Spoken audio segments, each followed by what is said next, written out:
rare and balanced view on politics in today's world. Based on facts, born of rationality, common sense, and logic, providing context on today's events.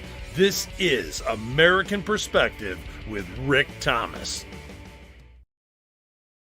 Hello, everyone, and welcome to welcome to American Perspective. I am your host, Rick, and yes, I am completely confused. For those of you that don't know, the Rumble, if you sign up for Rumble, see, this is one of the advantages of going to Rumble.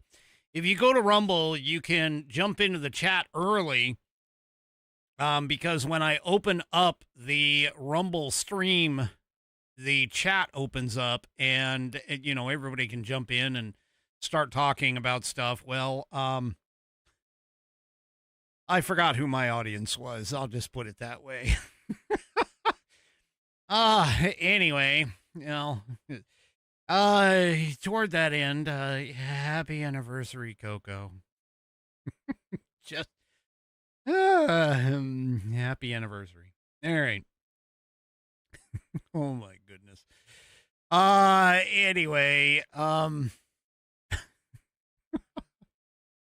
well, you know, it's a good day when the Dems reach out or respond back to a text from one of their leftist lunatic outlets with only one word. Yeah, it's a good day for us. That's all I'm going to say, is it's a good day for us. So, yeah. Yeah. All right. We'll get into that a little bit later. Also, too, you know, the Democrats in Tennessee had all kinds of problems with the redistrict that Tennessee passed and was signed into law earlier this week. But there's a small little piece that I think sums up the entire redistricting all in one thing. And I'll explain that. Also, too, more data from Harry Enton. Yep. And California has a little bit more election misfeasance. We'll call it misfeasance now. All of that is coming up tonight on the show. So let's go ahead and get things kicked off. So if you are of mind, please stand, remove your hat if you're wearing one like me, place your hand over your heart, and follow along with none other than the matriarch of the American Perspective program. The one that when she gets up and her feet touch the floor, Satan says, oh shit, she's awake. It is none other than Bonnie. Bonnie is up in the green room right now and getting herself ready. So I better not, I better hurry it up. So here we go. Again, if you are of mind, please stand, remove your hat. If you're wearing one like me, place your hand over your heart and follow along with Bonnie as she recites the Pledge of Allegiance. I pledge allegiance to the flag of the United States of America and to the republic for which it stands, one nation, under God, indivisible, with liberty and justice for all. All right. And of course, I thank you, Bonnie, for that wonderful rendition of the pledge. If you would like to hear your rendition of the pledge played here on the program, all you need to do is record yourself reciting or performing the pledge in your style. Take that audio file, video file, whatever kind of file, attach it to an email, send it off to me, send it to fans, FANS, at AmericanPerspective.online. That's fans, FANS, at AmericanPerspective.online, and I will get you into the rotation. Quick, well, yeah, let me go ahead and just do tonight's sponsor, and then I'll get into that. Tonight, I am wearing one of their shirts. I'm wearing the Declaration of Independence men's cotton polo.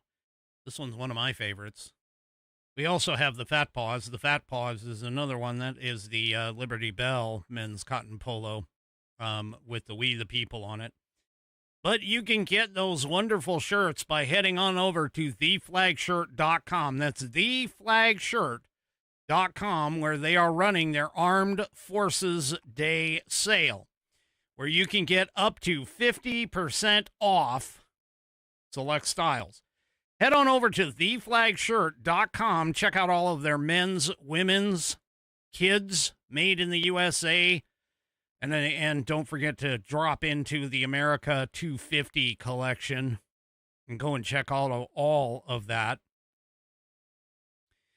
And you can do that, by the way, by heading over to theflagshirt.com. And don't forget to take advantage of that Armed Forces Day sale. Pick up all kinds of patriotic styles in the fantastic red, white, and blue and patriotic symbolism, like the Declaration of Independence, like I'm wearing.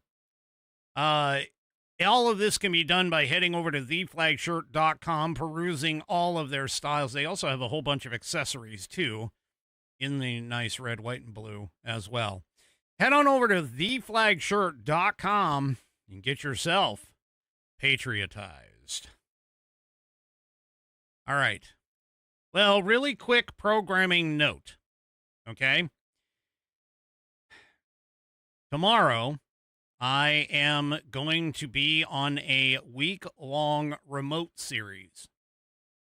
Now, so tomorrow night's show is scheduled to happen.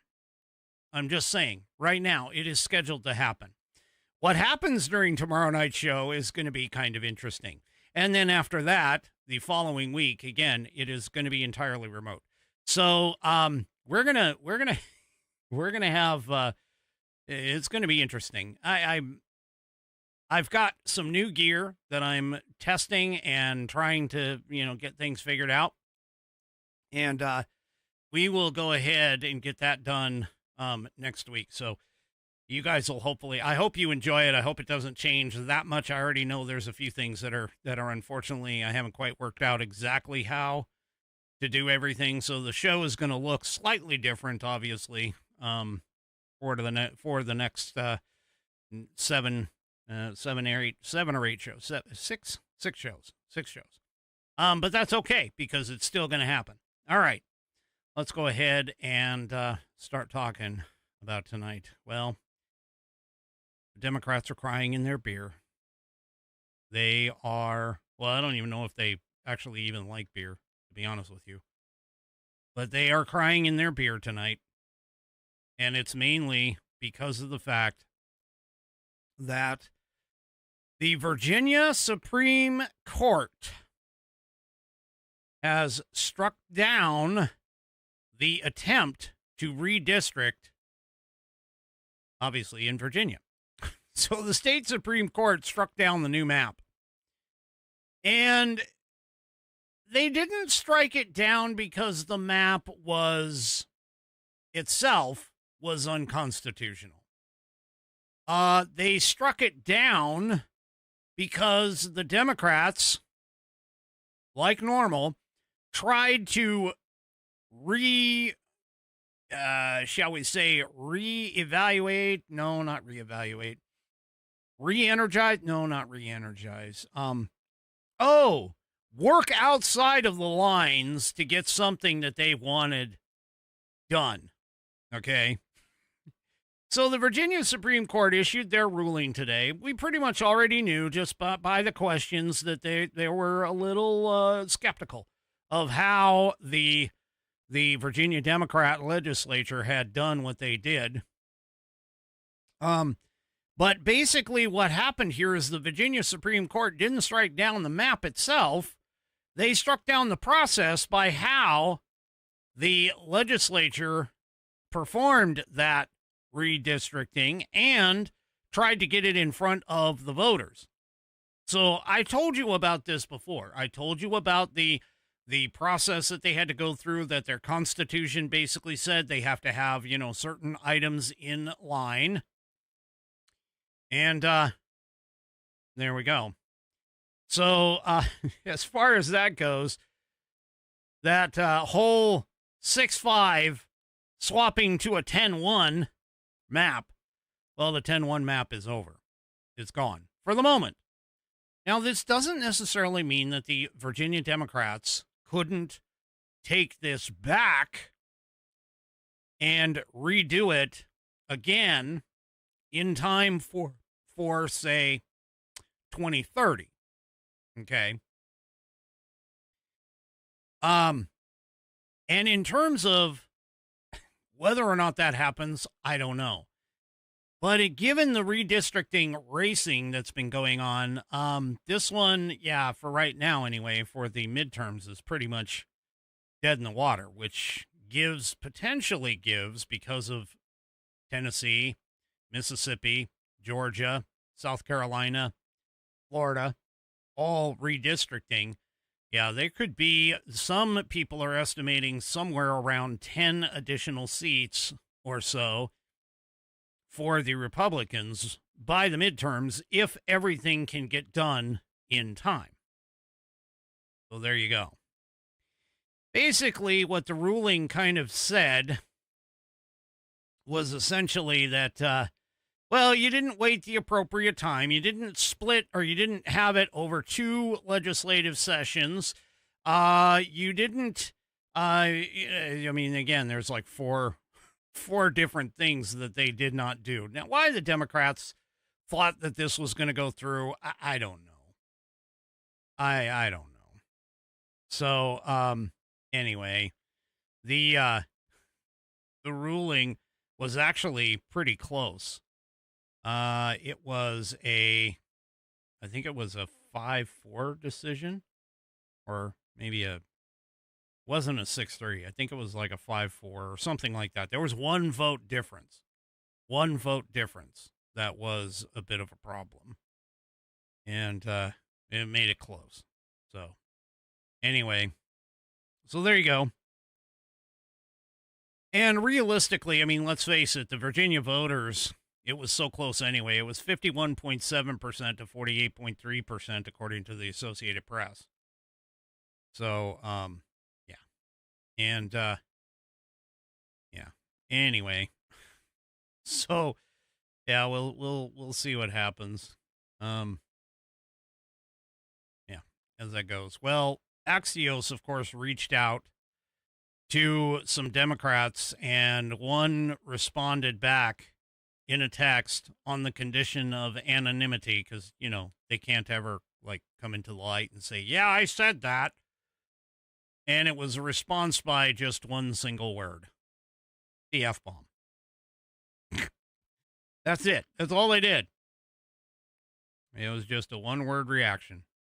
So, yeah. So the 4 things, again, just to cover, they failed to provide the required 90-day notice before the election. They used misleading ballot language when they framed the question. I told you about that.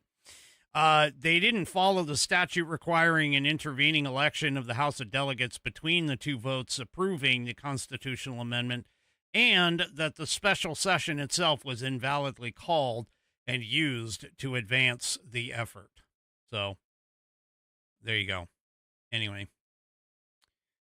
Yeah. So House Minority Leader Hakeem Jeffries, you know, Timu Obama, said in a statement, we're exploring all options to overturn this shocking decision, no matter what it takes.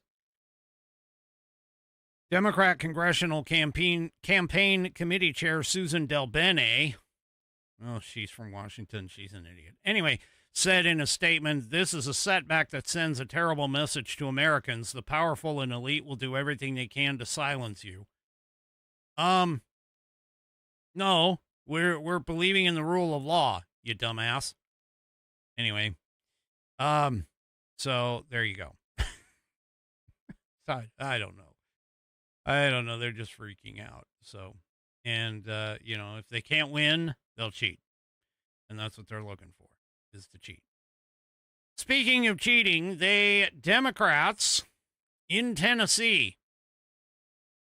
Well, Tennessee Governor Bill Lee signed the redistricting bill to carve up the state's lone, that's one singular, lone blue district. And what's really interesting about that, I mean, other than the fact that the Dems went into like total utter chaos about it, I got a couple of videos for you here. Here, I think, is the video that of the vote.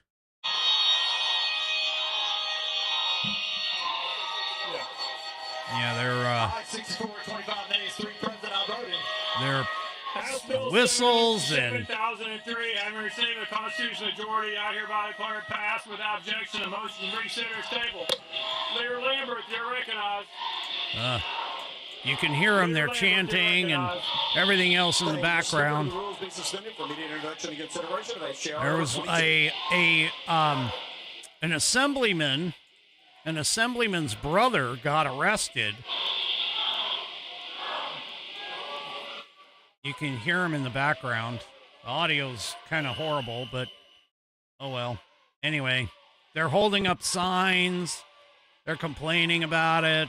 You know, sending off sirens and all kinds of crap. And yeah, the people in Tennessee, or not the people, but the folks, the Democrats in Tennessee were really, really irritated about it. And here is the video of Representative Justin Pearson, who, let's just say he had hoped to win this particular district. But anyway, he gets into a heated confrontation with Tennessee Highway Patrol. You got me outside up. Now you got me outside up. My brother ain't doing nothing to nobody. You can hear him there. Tennessee Highway Patrol is like trying to escort him out. Yeah, let Pearson go. Let Pearson. What is wrong with you? What is wrong with you? Ted. You stupid mother. Yeah, you can hear him. Yeah, he's, complaining and everything else. Yep, Justin Pearson. Anyway. What a mess. But it went ahead and passed. Now, here's the part that is really kind of screwy about this. Okay? And this, honestly, I don't even know how to explain it other than to say that this next little story, it encapsulates this entire, like, blue district, red district, minority-run district, non-minority-run district, a majority, whatever, this whole redistricting thing. Now, you'll recall I've been saying that the only criteria, if you've ever followed me on my socials, that the only thing that should matter is the number of people in terms of a criteria to decide how to form a district. Is just basically population. Well, this one blue, they call minority majority district, well, let's just say that for the last 20 years, yes, you heard that right, 20 years, this guy on the right side of this photo, this guy right here, he's been the representative for that district, that majority minority district. What is it about this guy? Well, for those of you who are on the audio portion of the program, this is an old white man.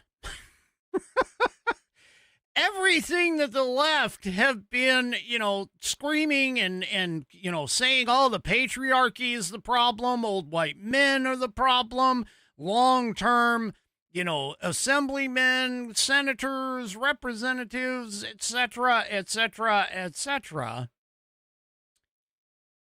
And this one minority or majority minority building or sorry, district has voted for 20 years to be represented by a old white guy.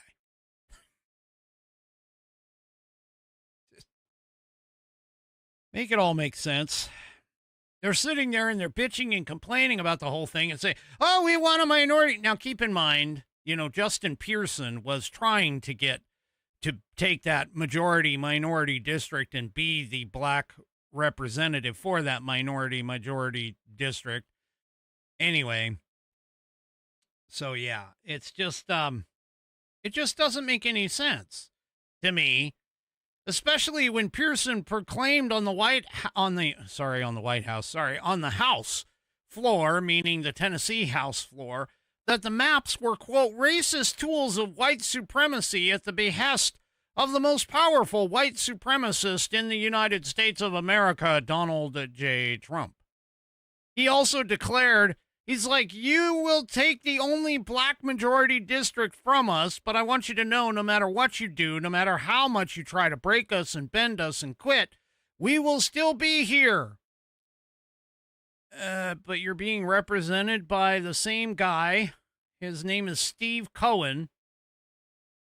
You're being represented by the same guy who's been in office nearly 20 years. And he's done what for you? Yeah. Somebody make it make sense, please.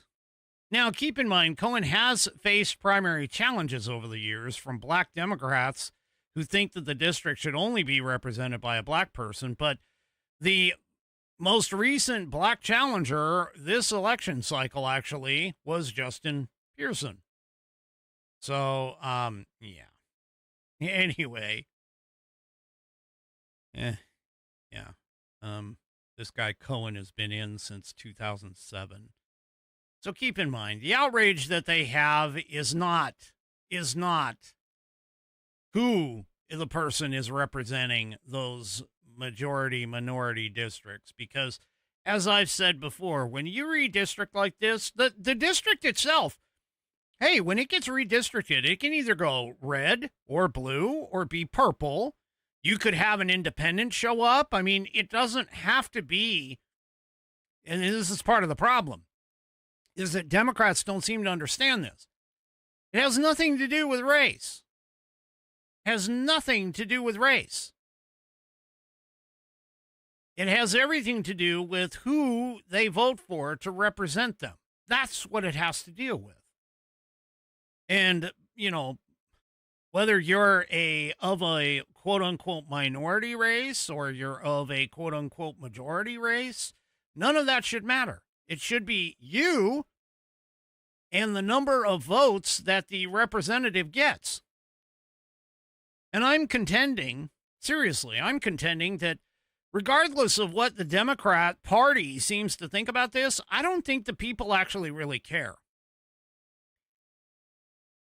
Because, I swear, nobody pays attention to politics. If they did, we wouldn't have the idiots in Congress in the first damn place, like AOC or, Ketanji Brown Jackson, although she's not in it, in politics. She's on the judicial branch. But the point is that we wouldn't have these idiots if everybody actually paid attention to what was going on.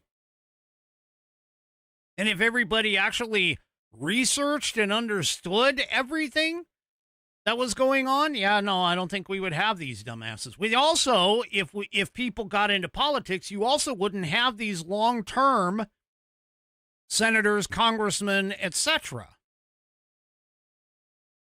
Because of the plain and simple fact that if you actually followed what they voted on and followed their career and what kinds of things they were actually doing for you, or more appropriately, to you, you wouldn't be keeping these people in for 20 years. That's why the whole idea of a term limit, while it sounds fantastic for, Congress to have term limits, the fact of the matter is the term limit, the true term limit, is the voters.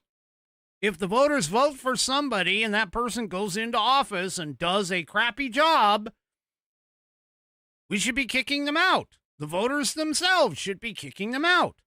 Get somebody new in. Try that new person. See if that person does the job. And if they do the job right and they do the job well, then keep electing them. But the vast majority of these idiots, all that matters is you get in and now you have name recognition. Oh, you're the incumbent? Oh, well, my life hasn't really been all that bad. And I haven't really been paying attention, but my life hasn't been really all that bad. So you know what? I'm going to let the guy go ahead and, get voted in again, which is exactly what happened with this Cohen idiot.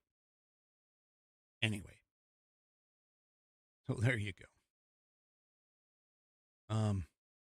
By the way, Cohen, and this just shows you what kind of a person this guy is. Cohen gets elected, and when he's first elected, he tried to carry through with a campaign promise to pursue becoming the first white member of the Congressional Black Caucus because of the fact that he would be representing a majority black district. Yeah, it didn't work. It didn't work at all. So, yeah. He dropped it. Now this, I'm going to tell you, this is exactly it. Why even have a Congressional Black Caucus? And keep in mind, the only black people that are allowed in the Congressional Black Caucus are Democrats. None of the Republicans, none of the black Republican, black conservatives are allowed in the group. None of them. Okay?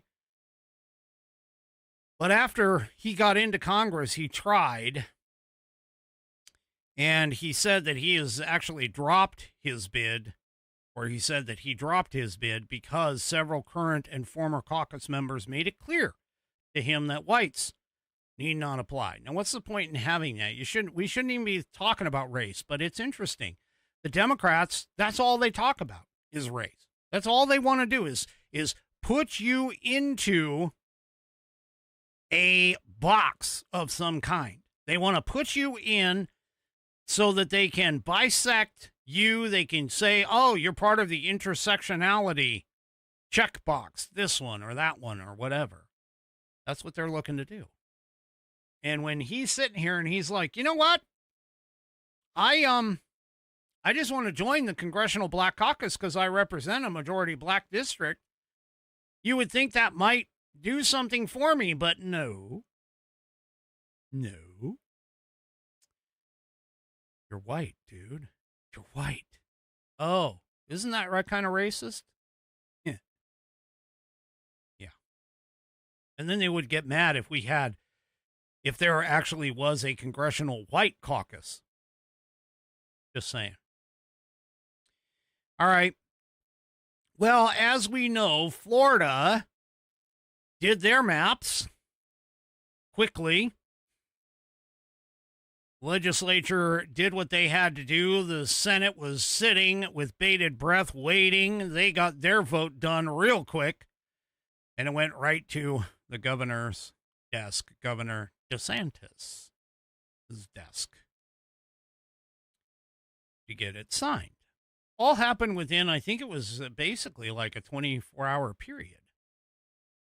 Well, Florida has now been sued. The Southern Poverty Law Center, the organization that was recently indicted for massive fraud because it was funneling money to prop up hate groups. Yeah, that one.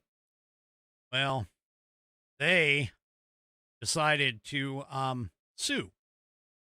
So they're being sued for the new congressional map by the groups, by the SPLC's lawyers. So, yeah. Now, he obviously, Ron DeSantis doesn't really care. He's just like, yeah, okay, this is not going to happen. But anyway, Mark Elias is part of them. Yeah, they're part of it too. So there you go. There you go. And anyway, we'll see how far that goes.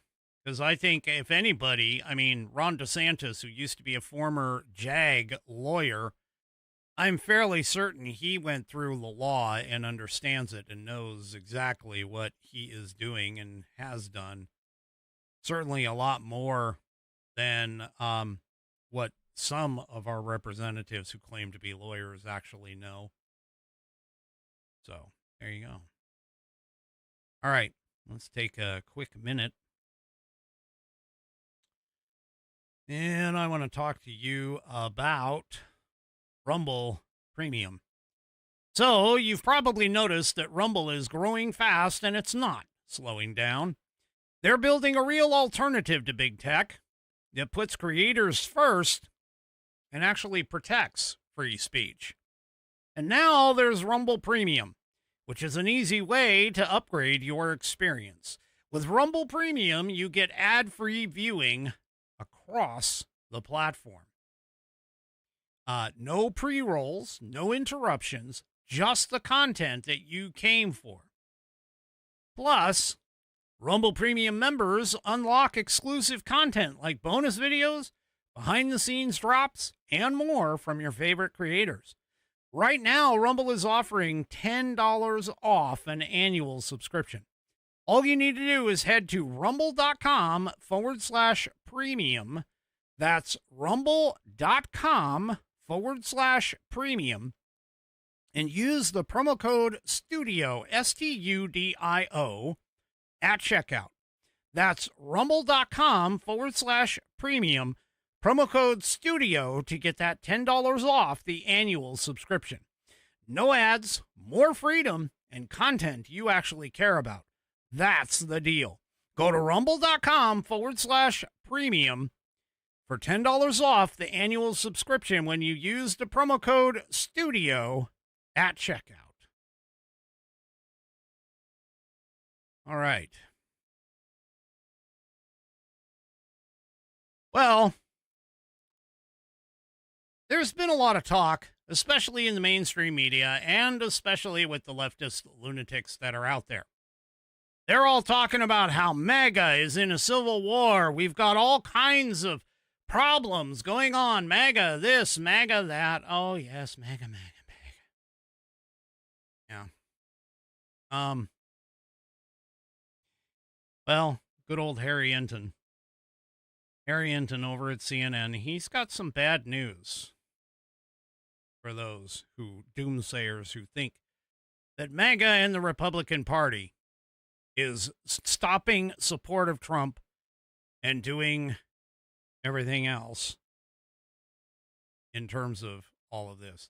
Let's go ahead and take a listen. As Indiana goes, so goes the nation when it comes to Republican voters and Donald John Trump. He absolutely still has the juice. And when you're a Republican and you go against Trump, you get voted off the island. I always love Survivor. And in this particular case, what we saw in Indiana was you go, adios, amigos, goodbye, see you later. And to me, that is emblematic of what we see nationwide with Republicans. I think there's this myth that's going on right now that, oh, Trump is really losing support among Republicans. But compared to other midterm cycles, he's just as popular with Republicans as he has ever been at this point in midterm cycles. Right now, nationally, we're talking about an approval rating on average of 84%. In 2022, his popularity rating was 76%, actually lower, right, when he wasn't in the presidency. In 2018, the last time he was president, 85%. That 85 looks a whole heck of a lot like this 84% right here. The bottom line is this. Donald Trump still absolutely has juice with Republican voters. You saw it in Indiana, and I think that you'll see it down the line as well if any Republicans try and go against the President of the United States, who is still very much beloved by Republican voters nationwide. Harry, you were also looking at turnout. What are you seeing in turnout? Why is this significant to this conversation? Okay, why is it significant? Because we know that within the Republican Party, Trump has that extra strong core, that MAGA base, right? We're talking about approval ratings, depending on which poll you look at, 95, 97, 100% with MAGA Republicans. And here's the thing. They are incredibly juiced up compared to other Republicans. Because let's take a look here. Republicans who say it's more important to vote in 2026 than the usual midterm election.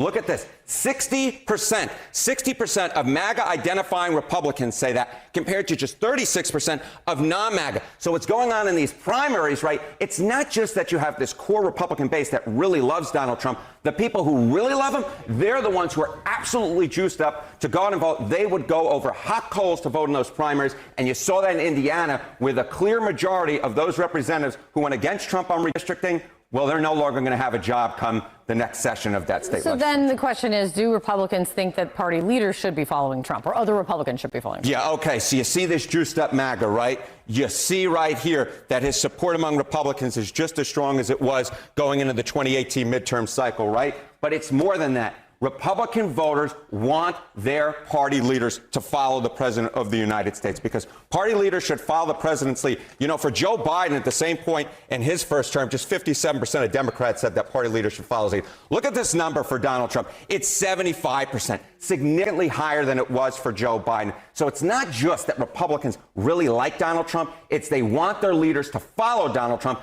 And when they don't, as I said at the beginning, you get voted off the island. Thank you, Harry. Thank you. So there you go. You get voted off the island if you are not with Donald Trump. Yeah, that is quite certain of that. And that's really, really cool. So again, keep in mind, I mean, people, you know, you need to understand that all of this talk about a fracture in the Republican Party, fracturing in the Republican base, that Donald Trump is not that popular. No, he's not that popular with especially Democrats. And so you have to watch and understand the different polls that are coming out in terms of where they're getting their people. You have to look at the underlying data. How many Democrats responded versus Republicans? How many independents were polled versus both the others? So, yeah, they just, it's ridiculous to sit here and say, oh yeah, Donald Trump, his polling numbers are really, really low. Oh, well, again, they're not, the Americans, I mean, I'll be honest with you, the Americans as a whole are not necessarily happy about the economy. They don't really care about the Iran conflict, except for how the economy is making an effect on it. They don't really care necessarily about the, the whole Nicolas Maduro thing and the Venezuelans outside of the actual base. Because to the average American, the things that happen are essentially things that don't necessarily directly affect the Americans' lives. See, this also goes back to that whole voting for the idiot that is currently in power. It's just, you need to understand, these folks, whoever is sitting here talking about these polls, they really are not plugged in. They don't see what we see. They don't know what we know, because most people would look at you, and if you said something like, oh yeah, I follow politics, I follow it every single day. I read the news. I'm up on all of the politics stuff that's going on. I got this great guy that, comes on almost every single day and tells me all about politics and things like that. Self-plug. But what ended up, what happens? What happens? Most people don't really care. It only matters to them when voting comes around, and even then, the vast majority will only take whatever is in the voters pamphlet, and that's what they'll decide on. That's not the way to do this. It really isn't the way to do this. So, yeah. Anyway, well, new news out of California. That's right. And not that I am, extremely surprised about this news out of California. But it's yet one more story that we, as, Americans and Republicans and conservatives, law-abiding conservatives, things of that nature, well, we pay attention to stuff like this. And this is why we keep requesting for things like the SAVE Act, for things like election integrity, for things like non-mail-in ballots. Here. Daily Caller. California County discovers nearly 600 uncounted mail-in ballots months after redistricting vote. Yeah. You remember that redistricting vote that happened in California that got the California map redistricted to the point that the Texas gains were essentially negated because, Governor Newsom put forth this ballot measure that apparently, is controversial in terms of how it was done, because obviously it was done by taking back the power that they had given to an independent committee, that their California constitution basically says they can only redistrict after a census count. That was ignored. So, yeah. Anyway, this article says there is a California county that discovered nearly 600 uncounted and sealed mail-in ballots Monday that had been cast in the November special election. Staff at the Humboldt County Office of Elections discovered the ballots inside a locked ballot drop box nearly 5 months after the election was certified, according to a statement from the department that was released on Wednesday. Immediately following the discovery, staff determined that the locked box had not been tampered with, and worked with the California Secretary of State to ensure proper protocol was followed, the statement said.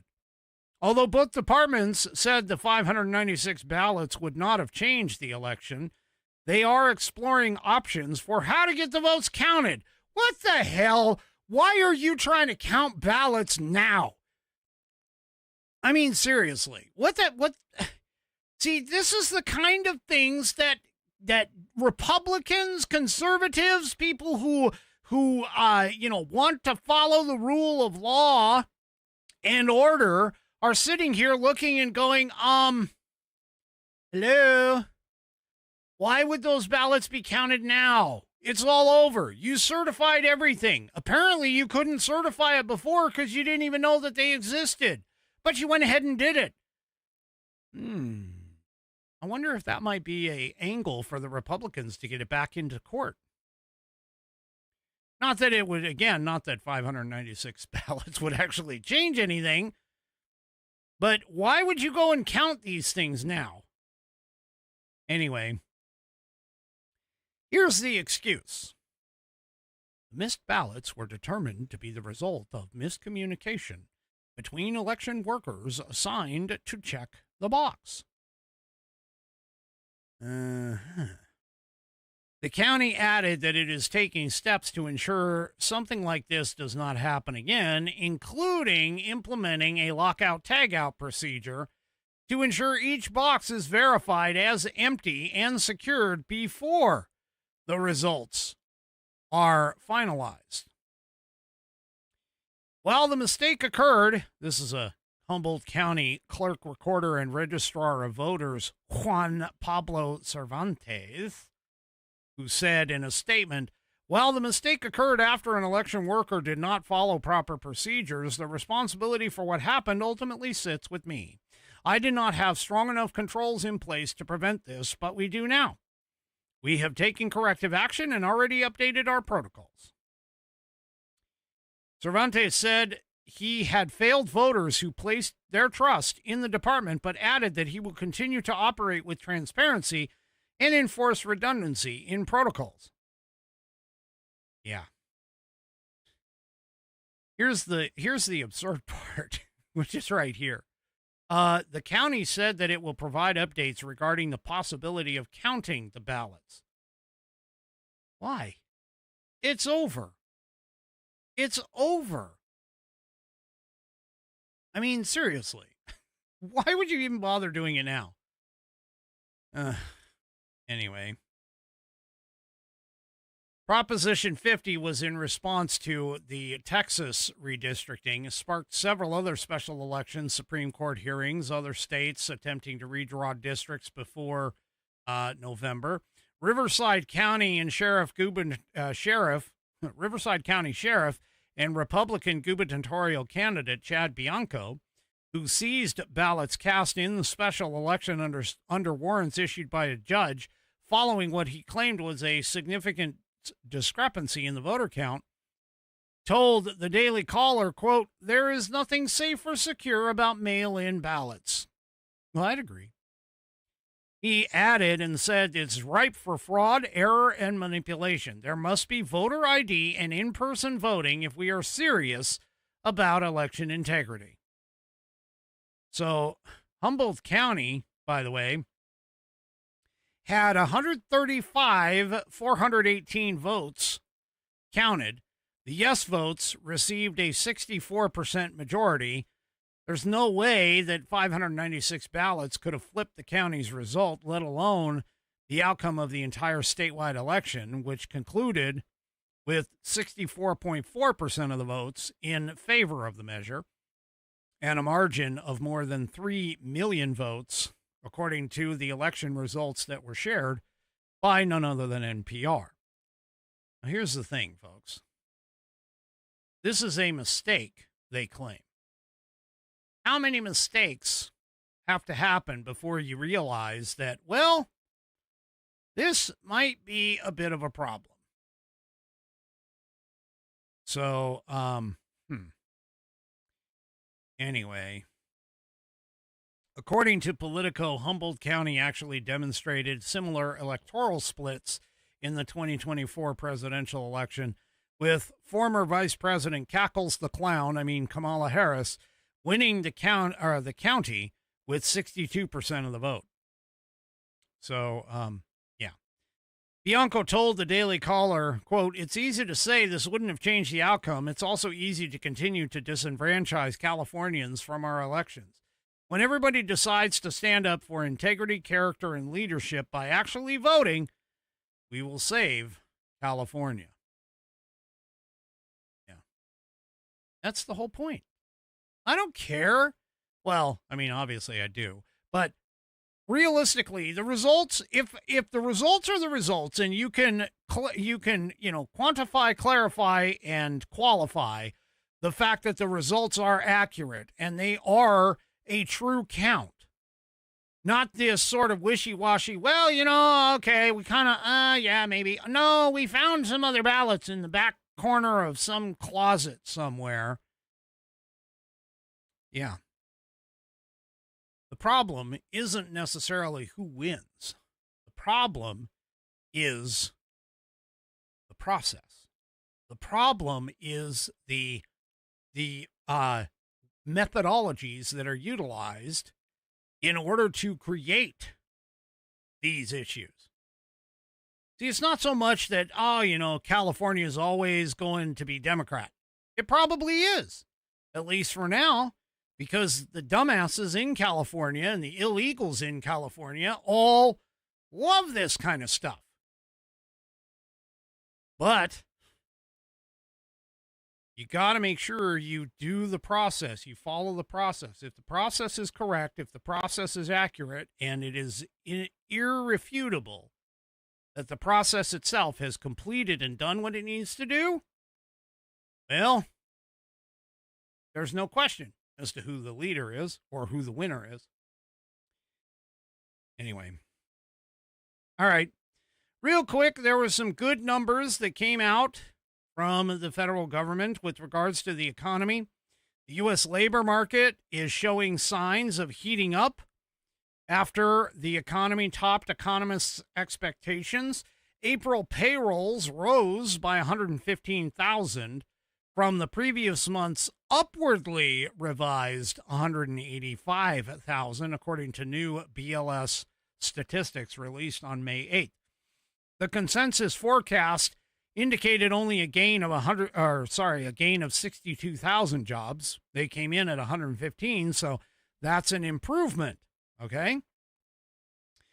For the past year, employment conditions have been typically described as low fire, low hire. New data could suggest that while the economy is witnessing a low number of layoffs, hiring could actually be gaining momentum. Employment gains were broad-based as well last month, led by healthcare, 37,000, transportation and warehousing, 30,000, retail, 22,000. Federal government payroll continued their downward trend, erasing 9,000 jobs. Now that is good, folks.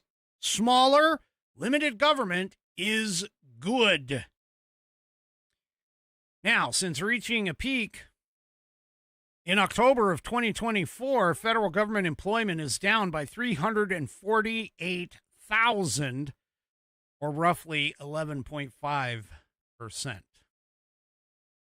So, there you go. Federal employees on furlough during the partial government shutdown were counted as employed in the survey because they were working or receiving or will receive pay for that pay period that included the 12th of the month. Payrolls in the information sector lost 13,000 jobs as employment in motion picture and sound recording and computing and data processing, infrastructure providers, web hosting continued to decline. Manufacturing shed about 2,000 positions. Wages, unfortunately, fell short of economists' predictions. Average hourly earnings only rose 0.2% monthly and edged up a little bit, 3.6% year over year. And the markets had a forecast of a 0.3% jump and a 3.8% reading, respectively. So, not quite as hot as they want. Now, the other side of the coin. Unemployment claims. Well, the number of Americans filing claims for unemployment benefits increased less than expected last week amid, again, the low layoffs that are helping to anchor the labor market. Initial claims for state unemployment benefits rose only 10,000 to a seasonally adjusted 200,000 for the week ending May 2nd, the Labor Department said on Thursday. Economists polled by Reuters had forecast 205,000 claims for the week. The increase partially unwound the prior week's decline. Government data on Tuesday showed that there were 0.95 job openings for every unemployed person in March versus 0.91 in February, which is consistent with a stable labor market. Despite a raft of layoff announcements in big technology firms related to the adoption of AI for some job roles, claims have remained below 230,000 this year. Economists speculate that laid-off technology workers were most likely receiving generous severance packages. So the job market isn't quite as bad as what the leftists want you to know or want you to think. The employment is still holding steady. We're not making a lot of gains, but we're not making a lot of losses either. Even though the government losses are still dropping,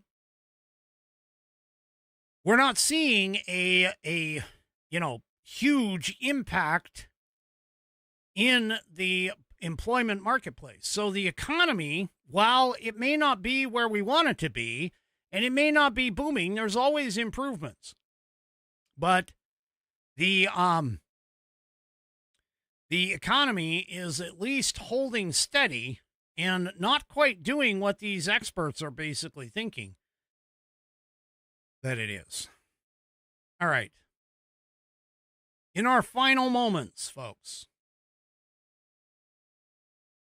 there have been several studies that have been released here that have been, one from Finland, another one from, I can't think of it, but over in Europe, that have pointed out that, well, the whole idea of transing the kids and providing what's called gender-affirming care may not actually be providing the proper care for the true underlying issues. You'll remember and recall, it wasn't that long ago, like within 5 or 6 years, that there were all these studies that were pointing out that, oh, yes, transing the kids will help them keep them from committing suicide and all these other things. Well, now we're starting to see the actual longitudinal studies that are demonstrating that that isn't quite the case.